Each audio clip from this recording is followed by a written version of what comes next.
Moonstone Island is a casual open-world style spirit collecting adventure game that's difficult to recommend because it doesn't feel particularly unique or interesting when it's attempting to be so many different games and genres at once, without actually doubling down on any of their features or adding anything for itself as a game. It's one of the most boring and frustrating games that I have personally played in quite some time. In terms of the story, there isn't much to this game. You're a young alchemist who sets out to fulfill your responsibilities as a potion maker. You crash land in the community that was expecting you. This appears to be all there is. There isn't enough alchemy aspects here to justify having this as a premise, thus it makes more sense to drop it and replace it with something more relevant that will actually be a feature in the game. There's a lot to admire, but there's also a lot to dislike.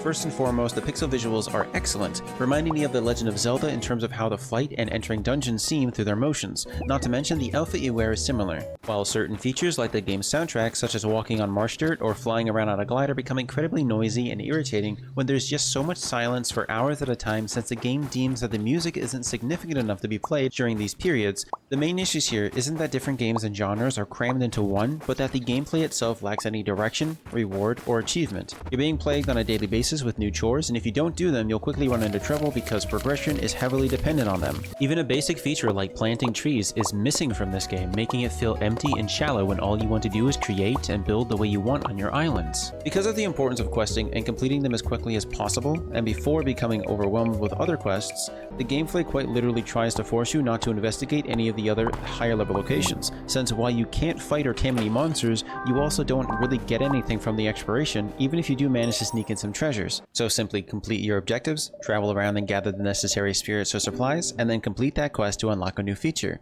The game doesn't even teach you that half of the materials you need are actually in the spirit barn, where you can tame creatures and feed them with daily food. This alone had me running around for hours, looking for the items required. However, I was unable to locate them because I was unable to locate the spirits that I could actively tame at a low level, since I was unaware that there was a mechanism in the settings that effectively prevents lower level spirits from spawning once you've reached a higher level. You must tame and feed spirits until you reach a high enough level to tame higher level spirits, but because this was so poorly optimized, one setting alone wasted so much of my time that it just made me feel frustrated. It honestly lacks any feeling of purpose, and it's not trying to be a game on its own, but rather mimics so many others at once that it fails to be anything for itself. It's rather upsetting that within 12 hours of gameplay, I still had not made any significant progress throughout the entire game, and kept saying to myself, wow, they put this from that game in here too? Off the top of my head, there's a couple of games that come to mind, like Kirby, Pokemon, Slay the Spire, Stardew Valley, Rune Factory, Harvest Moon. With the more that I play, the more I see more similarities of other games, which feel heavily derivative to most of every in-game design, from the spirits to the gameplay. It doesn't feel original, even if you do slightly reskin the creatures,